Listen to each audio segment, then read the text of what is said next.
Praise the Lord. आज के मनन के लिए हम एक वचन को निकालेंगे। यूहन्ना रचित सुसमाचार उसका 1 अध्याय उसका 29 वचन पढ़ेंगे।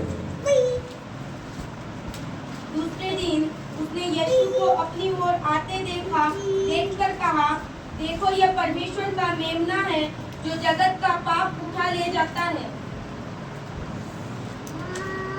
यहाँ पे दो विषय के बारे में कम शब्दों में बताना चाहता हूँ।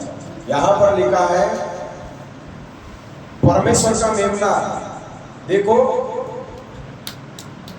वो जगत का पाप उठाने के लिए आ रहा है। मेमना जो है परमेश्वर की ओर से ठहराया गया था, वो यीशु मसीह के बारे में कहा गया है।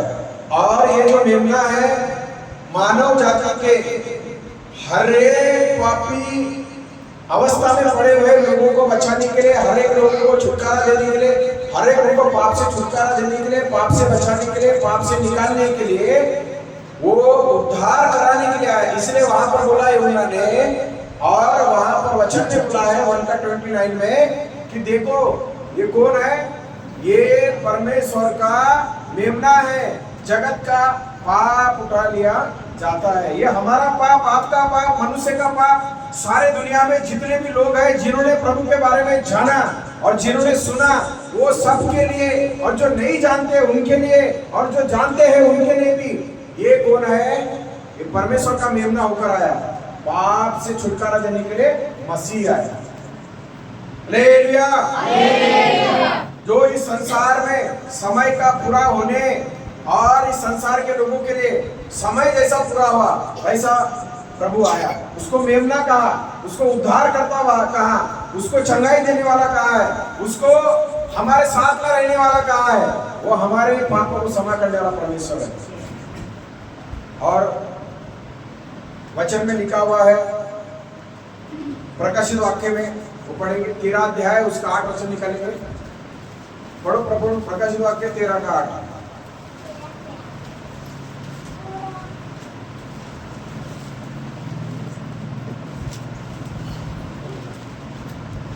13:8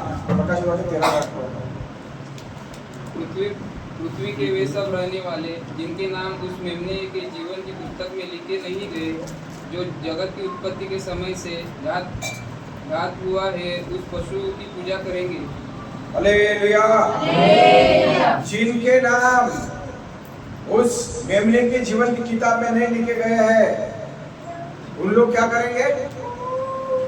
उस पशु को मानेंगे। और यहाँ पर लिखा है वो मेमना जो होता है, मेमना भी एक सेपरेट होता है। मेमना भी क्या होता है? अलग होता है। मेमना बाकी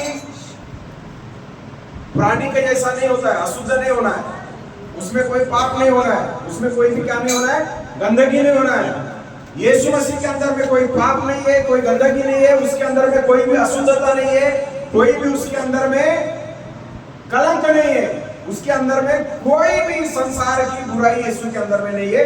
इसलिए वचन में लिखा है, देखो वो जगत के उत्पत्ति के समय से वो मनुष्य के लिए घात होने वाला परमेश्वर का मेमना है। और वो मेमना मनुष्य जाति को बचाने के लिए आया है, और वो मेमना हमारे पापों को उठा लेने के लिए आया है। जैसा यूहन्ना कहता है, यूहन्ना ने देखा और कहा, देखो वो परमेश्वर का मेमना हमारे पाप को क्या करने के लिए आया है? उठाने के लिए आया है। आपके और मेरे पाप को उठाने के लिए एक पवित्र व्यक्ति को मरना, और एक पवित्र व्यक्ति को बलिदान होना, और एक पवित्र प्रभु को क्रूस पे ऊपर चढ़ाया जाना बहुत ही जरूरी था। और वो पवित्र अगर कोई है तो वो सिर्फ कौन है? प्रभु यीशु मसीह है। हालेलुया। पहला पत्रस निकालेंगे, उसका 1 अध्याय उसका 20 वचन निकालेंगे। पढ़ो प्रेम, पहला पत्रस उसका 1 अध्याय उसका 20 वचन, जल्दी निकालिए फास्ट। पहला पत्रस 1 अध्याय 20, किसको मिला? पढ़िए। उसका ज्ञान तो जगत की उत्पत्ति से पहले से ही है। जब उसका ज्ञान को जगत की उत्पत्ति के पहले ही से जाना गया था, पर अब इस अंतिम युग में हालेलुया। जगत के उत्पत्ति के पहले से ही मालूम था इस संसार में प्रभु यीशु मसीह मेमना के रूप में और उद्धारकर्ता के रूप में आने वाला है, और मालूम था कि वो मनुष्य जाति के पापों को उठा लिए जाने वाला है, और वो ज्ञान और वो बुद्धि की बातें और वो परमेश्वर के वचन की सच्चाई तुम्हारे जीवन में परमेश्वर ने अभी प्रकट किया है। तो ये प्रकट किया हुआ प्रभु के बारे में लिखा हुआ है कि इस जगत में और इस पृथ्वी में जितने भी मनुष्य जाति है उसके भी गुण पवित्र और निष्कलंक नहीं हो सकती। उसका ही लहू सिर्फ मनुष्य को शुद्ध और पवित्र करता है, क्योंकि वो मसीह परमेश्वर का मेमना होकर जगत का उद्धार करने के लिए, मेरा उद्धार करने के लिए, आपका उद्धार करने के लिए जगत में आया है। आप लोग इस बात को याद रखना, वो मेमना हम मनुष्य जाति को अगर नहीं बचाया होता तो हम भटके हुए भेड़ों के समान होते थे। ईसाया की वचन ईसाया 53 का 7 वचन पढ़ेंगे। वह सताया गया तो भी सताता रहा और अपना मुंह न खोला। जिस प्रकार भेड़ वध होने के समय और भेड़ी ऊन कतरने के समय चुपचाप शांत रहती है, वैसे ही उसने भी अपना मुंह न खोला। हालेलुया। बोलो यीशु मसीह की। वो कैसा रहा? जिस प्रकार भेड़ वध होने के समय, भेड़ी ऊन कतरने के समय चुपचाप रहती है, वैसे ही जब लोगों ने उसको थप्पड़ मारा, जब लोगों ने उसके ऊपर थूका, जब उसके दाढ़ी के बाल नोचे, जब उसके कपड़ों को फाड़ा, जब उसको खीले गाड़े गए, जब उसको कांटों का मुकुट पहनाया गया, जब उसको निंदा किया, जब उसको चेहरे में थप्पड़ मारा, और जब उसके साथ में अत्याचार किया, जब उसके साथ में दुर्व्यवहार किया, तब प्रभु ने अपना मुंह नहीं खोला, क्योंकि वो हमारे पापों को अपने शरीर में लेकर और हमारे गलतियों को, अधर्मों को अपने शरीर में लेकर कलवरी क्रूस के ऊपर में चढ़ गया। जैसा एक ऊन कतरने के समय में भेड़ मुंह नहीं खोलती है, उसी प्रकार से प्रभु ने भी अपना मुंह नहीं खोला। वो एकदम शांत रहा। लोग उसको पीटते रहे, वो चुप रहा। लोग गाली देते रहे, वो चुप रहा। लोग उसको सताते रहे, चुप रहा। लोगों ने उसकी ताड़ना किया, वो चुप रहा। लोगों ने उसकी निंदा किया, चुप रहा। लोगों ने उसके साथ में अत्याचार किया, फिर भी प्रभु चुपचाप रहा, सहते रहा। वो क्या के लिए? आपके लिए और मेरे लिए। इसलिए वो जगत का उद्धार करने वाला मेमना है, वो जगत का पाप को उठाने वाला है। आज इस संसार में हर प्रकार से लोग पाप से आजाद होने के लिए प्रयास कर रहे हैं, लेकिन परमेश्वर के पवित्र शास्त्र से और परमेश्वर के पवित्र वचन से हमें ये सिद्ध और ये अनोखी बात, और ये हमारे लिए नया नहीं, लेकिन ये मनुष्य के जीवन को नया बनाने वाली बात 2025 साल पहले यीशु मसीह के द्वारा हम मानव जाति बचाए जाए, उसके लिए प्रभु यीशु मसीह ने लहू बहाया। ये परमेश्वर का वचन हमें सिखाता है। ये वचन हमें परमेश्वर का बताता है कि प्रभु ने मनुष्य जाति कैसा बचना चाहिए, प्रभु में कैसा मनुष्य जाति सुरक्षित रहना चाहिए, कैसा उसका उद्धार। कितना भी बड़ा व्यक्ति पाप रहने से या पाप में जीवन बिताने से इस मेमने के पास में आता है, मेमने का लहू निर्दोष है। जैसा उसने मुंह नहीं खोला, आप भी अपना मुंह मत खोलो। जैसा वो सहते रहा, आप भी अपने प्रार्थनाओं में अपने जीवन में प्रार्थना करो कि प्रभु मेरे जीवन में जैसा आपने आशीष दिया, जैसा उद्धार दिया, प्रभु मेरे जीवन में ताड़ना है, सतावट आए, निंदा आए, अपमान आए, प्रभु मुझे सहने के लिए कृपा दे। प्रभु मेरे जीवन में काम कर। हालेलुया। प्रभु ने बदला नहीं दिया। प्रकाशित वाक्य निकालेंगे। अभी हमने देखा परमेश्वर का मेमना, अभी हम देखेंगे मसीह विरोधी जो है। मसीह विरोधी जो है वो एक पशु के रूप में है, भयंकर पशु के रूप में। उसके बारे में थोड़ा सा हम देख के आगे बढ़ेंगे। प्रकाशित वाक्य 11 अध्याय उसके 7 वचन, प्रकाशित वाक्य 11 का 7 वचन। जब वे अपनी जगह दे चुकेंगे तो वह पशु जो अथाह कुंड में से निकलेगा उन्हें लड़कर उन्हें जीतेगा और उन्हें मार डालेगा। हालेलुया। वहाँ लिखा है मसीह विरोधी वो कहाँ से निकलेगा? अथाह कुंड में से निकलेगा, और वो पशु होकर इस संसार में दिखेगा। हाँ, और ये जो पशु है ये क्या करेगा? ये लोगों को सताएगा, और ये जो लोगों को सताएगा, उसका वर्णन किया गया, उसके बारे में बताया गया कि मसीह विरोधी किस प्रकार से आएगा। उसके अंदर में भी पावर रहेंगी।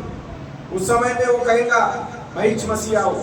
उस समय में वो लोगों के साथ में ऐसा काम करेगा और लोगों को डराएगा, धमकाएगा, बहुत सारी पीड़ाएं देगा, बहुत सारे उनके साथ में अत्याचार होंगे। और अजगर ये भी निकलेगा, इसके अंदर में बहुत सारी दुष्ट आत्माएं निकलेंगी इसके साथ में। उसके लिए पढ़िए प्रकाशित वाक्य 13 का 1। तब मैंने एक पशु को समंदर में से निकलते हुए देखा, जिसके 10 सींग और 7 सिर थे। उसके सींगों पर 10 राजमुकुट और उसके सिरों पर परमेश्वर की निंदा के नाम लिखे हुए थे। इसमें क्या लिखा हुआ है? समुद्र में से पशु निकला, और ये क्या है? अजगर, जिसमें दुष्ट आत्माओं की सेना वास करती है, और उसने अपना सारा अधिकार इस मसीह विरोधी को दे दिया। ये जो समुद्र में से निकला है, ये लोग समुदाय समुद्र के समान क्या हो जाएंगे? अनेक अनेक जातियों से मसीह विरोधी लोग उठेंगे। मसीह आएगा, सॉरी मसीह विरोधी आएगा, ये मसीह बनकर आएगा, लेकिन वो मसीह नहीं रहेगा। एक पशु के अंदर में अजगर की जितनी दुष्ट आत्माएं हैं, ये सारी दुष्ट आत्माएं उसके अंदर में वास करेगा, उसको और पावर देगा, और वो और पावरफुल हो जाएगा, और वो लोगों को सताएगा, और उसको क्या करेगा? लोगों को तड़पाएगा, लोगों के साथ में बहुत सारे अत्याचार अन्याय करेगा, उनको बहुत सारी पीड़ाएं देगा, और वो खुद बोलेगा मैं मसीह हूँ, लेकिन वो रहेगा मसीह विरोधी, और वो रहेगा पशु। और ये पशु क्या करेगा? मेरे पास उद्धार की सामर्थ है, मेरे पास चंगाई की सामर्थ है, अपने आप को लुभाएगा, अपने आप को बहुत लोगों को अपने तरफ में अट्रैक्शन करेगा, लोगों को बताएगा कि मैंने कौन सा इस जगत में होकर के। और ये ऐसी भीड़ की भीड़ दुष्ट आत्मा जो है, ये पशु के अंदर में ये उसको ताकत देगा, और उसे कई प्रकार के क्या रहेंगे?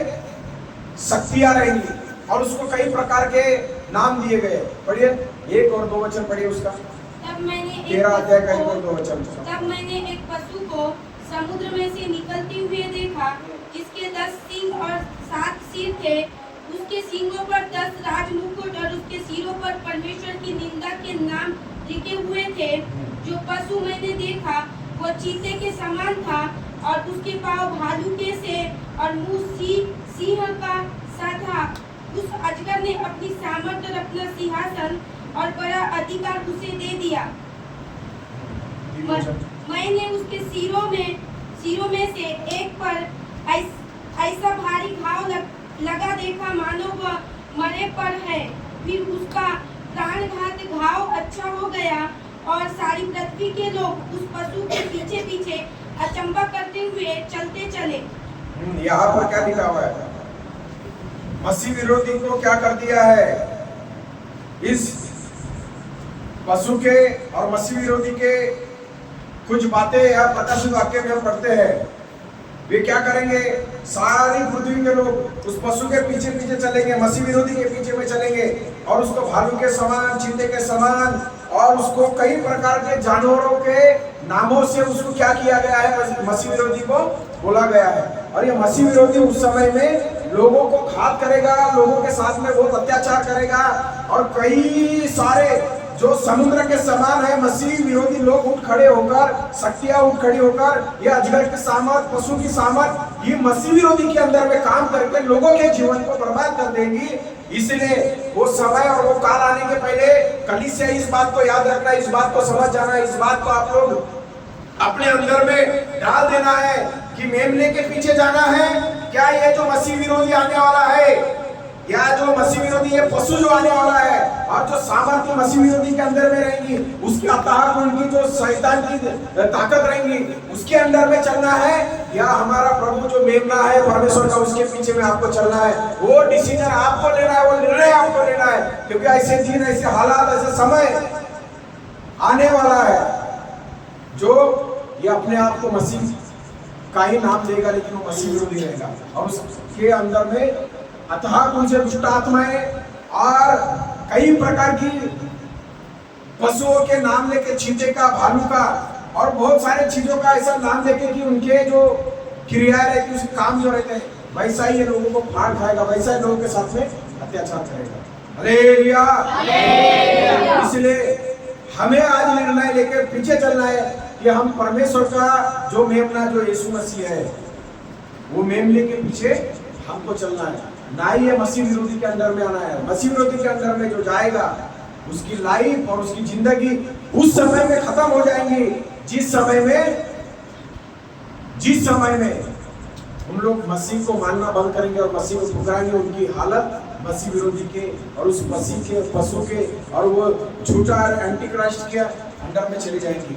हम लोग प्रभु के अंदर में और मेमने के वश में रहकर चलना है, क्योंकि हमने शुरुआत में पढ़ा था, वो देखो परमेश्वर का मेमना जगत का बोझ और भार और पाप का बोझ उठाने के लिए हमारे बीच में आ रहा है। Hallelujah, hallelujah, hallelujah, hallelujah. Yeshu Masih की आज हमें निर्णय ले और हम प्रार्थना करें कि हम झूठा मसीह के पीछे नहीं, मसीह विरोधी का उस समय का इंतजार ना करते हुए हम परमेश्वर का मेमना मसीह जो है उसके पीछे में हम लोग चले।